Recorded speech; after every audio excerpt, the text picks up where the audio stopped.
26 सितंबर 2025 को दोपहर के लगभग 12:30 हो रहे थे जब दर्जनों पुलिस ऑफिसर सोनम वांगचुक के घर में घुस गए, वो भी बिना किसी कोर्ट ऑर्डर के, और वहां पे तलाशी लेने लगे। उसके बाद उनके फोन और इलेक्ट्रॉनिक डिवाइसेस जब्त कर लिए गए थे और उन्हें अरेस्ट करके एयरपोर्ट पर ले जाया गया। उस टाइम उनकी वाइफ, जो घर पे नहीं बल्कि इंस्टीट्यूट में थी, उन्हें एक इंस्पेक्टर ने कॉल करके बताया कि आपके हस्बैंड को NSA मतलब नेशनल सिक्योरिटी एक्ट के तहत गिरफ्तार कर लिया गया है और अब उन्हें राजस्थान के जोधपुर के जेल में शिफ्ट किया जा रहा है, पर आप उनसे तभी कांटेक्ट कर पाएंगी जब वो वहाँ पे एक बार लैंड करेंगे। घंटों बीत गए लेकिन उनकी वाइफ को कोई कांटेक्ट नहीं किया और ना ही सोनम वांगचुक की उनकी वाइफ से कोई बात हुई। और जिस एक्ट के तहत उन्हें गिरफ्तार किया गया है उसे कहते हैं NSA मतलब नेशनल सिक्योरिटी एक्ट, और इस कानून के तहत एक व्यक्ति को बिना कोर्ट ऑर्डर के 1 साल तक बंद करके रखा जा सकता है और उसे कोई भी कानूनी मदद मिलने से वंचित रखा जाता है। जब ये कानून बनाया गया था तब बताया गया था लोगों को कि ये एक्ट सिर्फ आतंकवादियों के लिए बनाया गया है, लेकिन अब इसका इस्तेमाल एक मशहूर साइंटिस्ट, इन्वेंटर,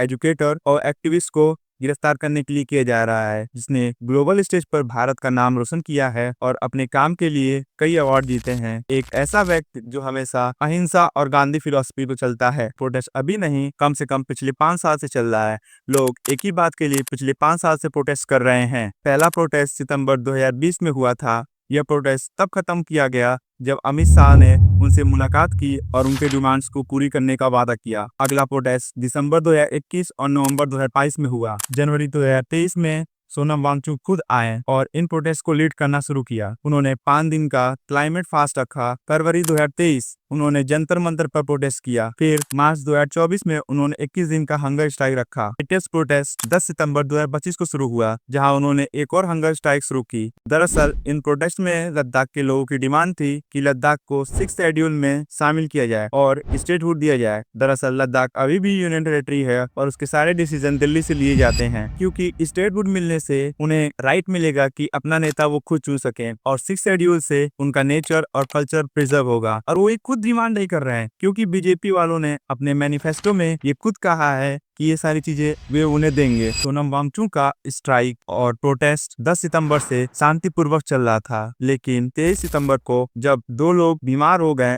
और उन्हें क्रिटिकल कंडीशन में हॉस्पिटल में भर्ती कराया गया, उसकी वजह से लोग ट्रिगर हो गए और ये एक कारण बना जिसकी वजह से एक पीसफुल प्रोटेस्ट एक हिंसा में बदल गया और लोग सड़कों पे आ गए। और 24 सितंबर को लद्दाख में जनरल स्ट्राइक घोषित किया जाता है और एक भीड़ मेट्रो ग्राउंड पर इकट्ठा होती है। लोगों का फ्रस्ट्रेशन और गुस्सा सालों से अपनी चरम पर पहुंच चुका था, क्योंकि लद्दाख में बेरोजगारी में हालत बहुत ही खराब है। जम्मू कश्मीर में रिक्रूटमेंट बोर्ड से अलग होने के बाद यहाँ जॉब्स की कमी है। हालांकि सरकारी सर्वे दिखाता है कि लद्दाख में 26% ग्रेजुएट बेरोजगार हैं, जो अनएम्प्लॉयमेंट रेट अंडमान निकोबार के बाद देश में दूसरे सबसे हाईएस्ट है। तो 24 सितंबर को भीड़ इकट्ठा हुई और इन सब वजह से उनके अंदर ऑलरेडी गुस्सा था, जिसकी वजह से कुछ लोग हिंसा पर उतर आए और उनके और पुलिस वालों के बीच में क्लैश हो गई। कई कार्स को आग लगा दिए गए और बहुत बड़ी तबाही हुई। लेह में बीजेपी का रीजनल हेडक्वार्टर और हिल काउंसिल ऑफिस आग लगा दिया गया। इसके बाद पुलिस एक्शन में 4 लोगों की मौत हो जाती है और 80 लोग बुरी तरह से इंजर्ड हो जाते हैं। कुछ वीडियो इन जो प्रोटेस्ट ने बनाई है उनमें दिखा रहा है कि पुलिस ने पहले गोली चलाई और उसके बाद हिंसा पोटी। इसके बाद वहाँ पे कर्फ्यू लगा दिया जाता है और इंटरनेट शट डाउन कर दिया जाता है। और सबसे शॉकिंग बात यह है कि जिन लोगों का मौत हुआ था उसमें एक कारगिल वॉर वेटेरियन भी थे, टी-सेबोंग टर्चिन। कारगिल के दौरान उन्होंने 3 महीने तक फ्रंट लाइन पर लड़ाई की थी। सोनम वांगचुक ने स्पष्ट तौर पर हिंसा का निंदा किया और कहा कि मोदी सरकार की बेरोजगारी प्रोवाइड न करने की नाकामी और 5 बार शांतिपूर्वक प्रोटेस्ट को इग्नोर करने की वजह से ये स्थिति जन्म ली है। सरकार भी,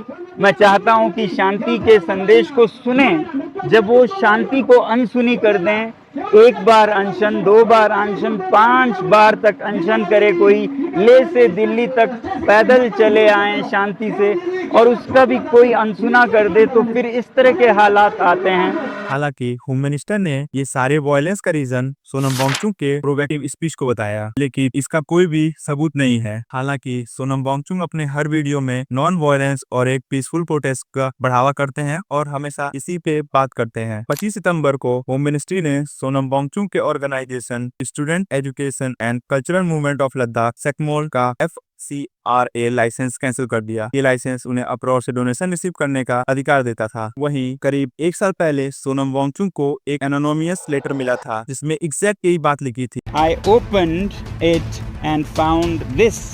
letter, which was an anonymous letter, and says, I'll read you. Sir, the only purpose of this letter is to inform you, in case you aren't aware, that the bank account details for your institute has been taken by the anti-money laundering department recently from the bank. The same has happened in Mr. Kejriwal's case. This wasn't supposed to be disclosed to you or anybody for that matter, but I felt the need and importance for you to know, if at all you can do something before it's too late. Wishes and prayers, and admirer. So something interesting seems to be cooking up around me. This letter was given to this man by somebody outside the park who just said, please give it to Sonam Wangchuk, and left. So we don't know who this has come from. Sonam Wangchuck का पाकिस्तान के साथ भी link है, ऐसा claim किया जा रहा है, क्योंकि फरवरी 2025 में वो पाकिस्तान गए थे। देखिए, ये सच है कि वो पाकिस्तान गए थे,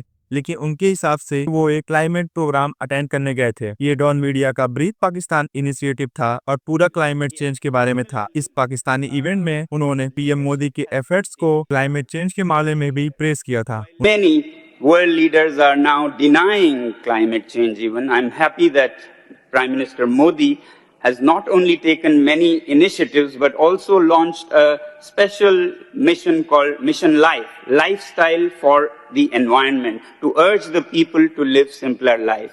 सोनम वांगचुक ने दुनिया भर में कई अवार्ड जीते हैं, जिसमें एक ऐसा नोबेल प्राइज भी है। 1988 में लद्दाख के फेल्ड स्टूडेंट के लिए student education and cultural movement of Ladakh SECMOL establish किया। ये इंस्टीट्यूट लद्दाख की एजुकेशन की एक रेवोल्यूशनरी लाया। सेकमोल का कैंपस सोलर एनर्जी पर चलता है और इको फ्रेंडली है। सोनम वांगचुक जो एक इंजीनियर हैं, उन्होंने कई सारी ऐसी इनोवेशन की हैं जो हमारे देश के लिए काफी यूजफुल हैं। लद्दाख में रैपिड अर्बनाइजेशन और क्लाइमेट चेंज का बहुत बड़ा इम्पैक्ट पड़ा है। वाटर सप्लाई पर ग्लेशियर रैपिडली मेल्ट हो रहे हैं, वाटर सोर्स ड्राई अप हो रहे हैं और सिर्फ लगभग 100 ml रेन वाटर है साल भर में। इस वजह से एग्रीकल्चर के लिए पानी अवेलेबल नहीं रहता। सोनम वांगचुक ने इस बात का नोटिस किया और उन्होंने आइस स्टूपा टेक्नोलॉजी डेवलप की। ये उनकी सबसे फेमस इन्वेंशन है। में आर्टिफिशियल ग्लेशियर क्रिएट किया जाता है ताकि पानी स्टोर हो सके, और जब फार्मर को फार्मिंग के लिए पानी चाहिए होता है तो आर्टिफिशियल ग्लेशियर से पानी ले जाते हैं। और इसी तरह सोनम वांगचुक ने इंडियन आर्मी के लिए एक सोलर रेटेड टेंट बनाया है, जिसकी हेल्प से जब रात में बाहर टेम्परेचर -14 डिग्री होता है तो टेंट के अंदर 15 डिग्री टेम्परेचर मेंटेन किया जाता है। ये सोनम वांगचुक है जो हमारे इंडियन आर्मी के लिए ये सब किए। वैसे 2020 में चाइना के साथ बॉर्डर टेंशन के दौरान सोनम वांगचुक ने चाइना बॉयकॉट कैंपेन चलाया। उनका स्लोगन था, the army will answer with the bullets and we will answer with the wallet. और आज कुछ लोग उन्हें चाइनीज एजेंट कहते हैं। जब आर्टिकल 370 हटाया गया था 2019 में, तब उन्होंने पर्सनली बीजेपी और पीएम मोदी जी को थैंक्स कहा था। तब वो बीजेपी के डार्लिंग थे। आज जब वो अपने लोगों के लिए लड़ रहे हैं, जब अपने लोगों के हक के लिए लड़ रहे हैं, तो उन्हें एंटी नेशनल कहा जा रहा है। 24 सितंबर 2025 को जब प्रोटेस्टर और पुलिस के बीच में क्लैश हुआ, उसकी वजह से सोनम वांगचुक को अरेस्ट कर लिया गया है और उन्हें 1600 किलोमीटर दूर जोधपुर की जेल में रखा गया है, जहां पर उन्हें उनकी फैमिली और लीगल काउंसलर से मिलने की परमिशन नहीं दी गई है। 3 अक्टूबर 2025 को वांगचुक जी की वाइफ गीतांजलि जी ने हाईकोर्ट में एक हर्बस कॉर्पस पेटिशन फाइल किया, उनकी डिटेंशन को चैलेंज करने के लिए। पेटिशन में कहा गया कि उन्हें अरेस्ट करने का रीजन नहीं बताया गया है, जो हमारा कॉन्स्टिट्यूशनल राइट आर्टिकल 22 का वायलेशन है। सुप्रीम कोर्ट ने यूनियन गवर्नमेंट और लद्दाख के यूटी एडमिनिस्ट्रेशन को नोटिस भेजा और उनसे जवाब मंगवाया। और कोर्ट प्रोसीडिंग के दौरान senior advocate Kapil Sibal sir ने आर्ग्यू किया और इस डिटेंशन को इलीगल बताया, क्योंकि ग्राउंड ऑफ अरेस्ट ट्रांसपेरेंट नहीं है। सोलिसिटर जनरल तुषार मेहता ने कहा कि वो देखते हैं कि डिटेंशन डिटेल फैमिली को प्रोवाइड की जा सकती है या नहीं। करंट स्टेटस के हिसाब से सोनम वांगचुक अभी भी जेल में है और उनकी वाइफ 7 अक्टूबर को उनसे मिलने जेल में गई थी। वहीं सुप्रीम कोर्ट ने नेक्स्ट हियरिंग डेट 14 अक्टूबर 2025 को शेड्यूल किया है। वहीं वांगचुक ने जेल से एक मैसेज भेजा है। उन्होंने कहा है कि मैं तब तक जेल में रहूंगा जब तक जस्टिस नहीं मिलता। मैं डिमांड करता हूं कि एक इंडिपेंडेंट जुडिशियल इंक्वायरी हो 24 सितंबर के इंसिडेंट पर और लद्दाख के लोग अपनी पीसफुल डिमांड, जो कि है state board plus 6 schedule, continue रखें। आपके इस केस पर क्या व्यू है और इस केस में क्या होना चाहिए, अपनी राय कमेंट में जरूर बताएं। तब तक के लिए जय हिंद और मिलते हैं नेक्स्ट वीडियो।